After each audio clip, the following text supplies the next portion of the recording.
Get your ass That's whooped. what you do. Stop. Yep. Dre was And telling no us. more. Don't be doing no more.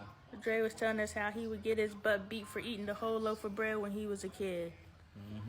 And here, And drink up the whole milk, all the milk. drink up all the milk, used to get beat. And I just showed him my way to fold the bread. And so now he gonna be eating the whole loaf of bread. And he said if he did that when he was a kid, he wouldn't be here anymore.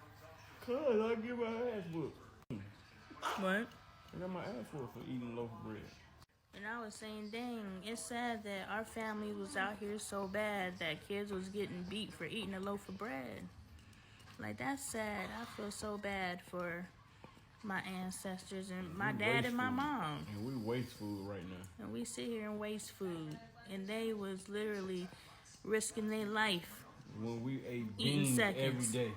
Yeah. You gonna drink it? I want to know if you think this will fit in here. Nope. Neither do I. Yes, I'm going to drink it. You talking about a little bottle. Oh, some shooters? Oh, because we could have been talking about You this. ain't talking about that. You ready? Yeah, go ahead. Let's just see how much it takes. Well, of course, we're not going to keep pouring.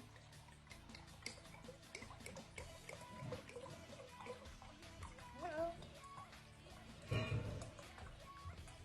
might not have been lying, babe. Yeah, he wasn't lying. That picture. You want to see to the last drop? He ain't go to the last drop. You want to Yes, see? it is. It is. He wasn't lying. Wow. That shit's crazy. It did do it. That shit's crazy. I thought he was lying. She was not lying. I smell it too. Let's talk escapism versus entertainment. What's good, y'all? I'm Lonnie Appleton. If you have a couple of minutes, I have a couple of messages. First, let me say I'm so sorry for posting so many videos, but if I don't, then my iPhone stacks up on storage and then I can't use my phone. But I also don't want to keep this information to myself because I feel we can grow from it. Clearly, I'm receiving it for a reason, so it's not for me to keep it to myself. So I'm sorry. Just don't look at my face when you're listening to the videos. Act like it's a radio station. Y'all scrolling TikTok.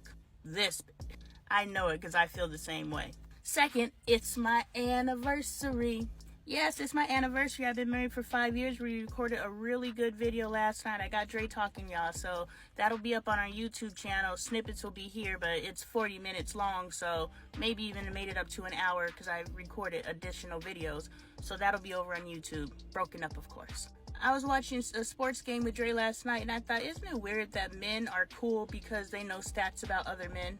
I'm literally watching people on Sports Center or whatever sports show, and they're sitting there discussing other men and their accolades. We don't celebrate us. We don't celebrate our friends at this capacity, but we're willing to celebrate other men's accomplishments because that's the culture. That's what they tell us to do. Hey, look at that shiny object right there. And everybody does. Spend thousands of dollars to be in the proximity of this shiny object. And everybody does. Nobody paid that shiny object any attention when it was back in the hood at the mini park. But once it became a part of the machine, once little Roscoe from the mini park became part of the professional team machine, say that 5 times fast, now people who were unwilling to pay to see Roscoe play at the mini park will pay thousands of dollars to pay to see him play here. Why? Because we were told to. Look at that shiny thing over there, you should pay it attention. And we do. Moving on. After I said that, Dre was like, it's just entertainment. I was like, well, that's the difference. Are you partaking in these different distractions in life because you're entertaining yourself or you're distracting yourself? For Dre and for myself, we're plugged into reality. We understand what's going on outside of what they're telling us to pay attention to the shiny thing. And if you know what's going on, then that's entertainment. I'm not saying don't consume these things. I consume them like a mug. I was listening to DMX on the way up here. This my jam. But that's entertainment. It's when you don't know anything else, when the only thing that you're consuming is this crap, then all you're going to know is crap. But if you're feeding yourself healthy things and you're not escaping your life because your life is so miserable that you have to plug into something else besides your own reality to be okay, in essence, you're not okay, that's the problem. So you have to make sure, is it entertainment or escapism? If it's escapism, do the work. Kids have bad days too. What's good, y'all? I'm Lonnie Appleton. If you have a couple of minutes, I have a couple of messages. Today I took Caden to speech therapy, and when I tell you this boy was on one, I was like, look, son, I'm trying to be patient with you, but I'm gonna have to revert back to my old ways because you are not listening. I mean, boy was standing up in his chair, had his feet up on the table, and was crossing his arms over his chest, refusing to repeat after the therapist and all kinds of stuff. Like, he was on one. And it really was talking to the therapist because I was like, is she trying to push past this behavior because she doesn't want to get a bad report from the parent, i.e. myself? Because I'm like, ma'am, I understand I'm sorry. He ain't ever acted like this before. Like, I have never seen my son act the way that he was acting today. And he wasn't being quote unquote bad. He was just being defiant. He was like, hell no, I will not repeat after you. Hell no, I will not sit in my seat. Definitely let me know I made him mad. You're being so mean. I just was a support to the therapist, but I resolved that she knows how to deal with this, and she let me know. It's just like, this is easy work compared to what I have to deal with. But as a parent, you want your kid to sit still and comply. I get home and I talk to Dre and I start thinking, I'm like, under normal circumstances, I would have took him to the bathroom and straightened him out and make sure when he came back, he would have been in a bad mood, but I bet you he would have repeated those words. But when I'm talking to Dre, I'm like, kids can have bad days too. Dre can wake up on the wrong side of the bed and his energy could be off. I could wake up on the wrong side of the bed and my energy can be off. Why can't Caden wake up on the wrong side of the bed and his energy be off?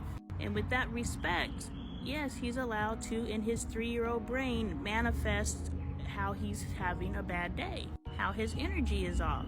For me, that bad day is going to look different than it is for a 3-year-old, and it's for us as adults to understand that our children's brains are only halfway developed. We're thinking just because we're having a bad day, we still function and do what we need to do. Yeah, in our adult brain. In that 3-year-old brain, he is shutting down and he is spacing out. And that's what energy being off looks like. We forget all of these things when we become adults. It's so weird to me that when we're children, we know exactly what our parents are doing wrong to mess us up. But when we become adults, we do the exact same things that we knew were wrong and were messing us up. It's crazy how we forget that. I wonder what happens where we now jump into our parents and we forget that our kids are people too. We forget our kids have feelings too. And we forget that our kids can have bad days too. So instead of responding with some sort of corrective action, maybe gain understanding that my kid is having a moment, just like I have moments, and contain the moment versus restraining it, because there's always tomorrow.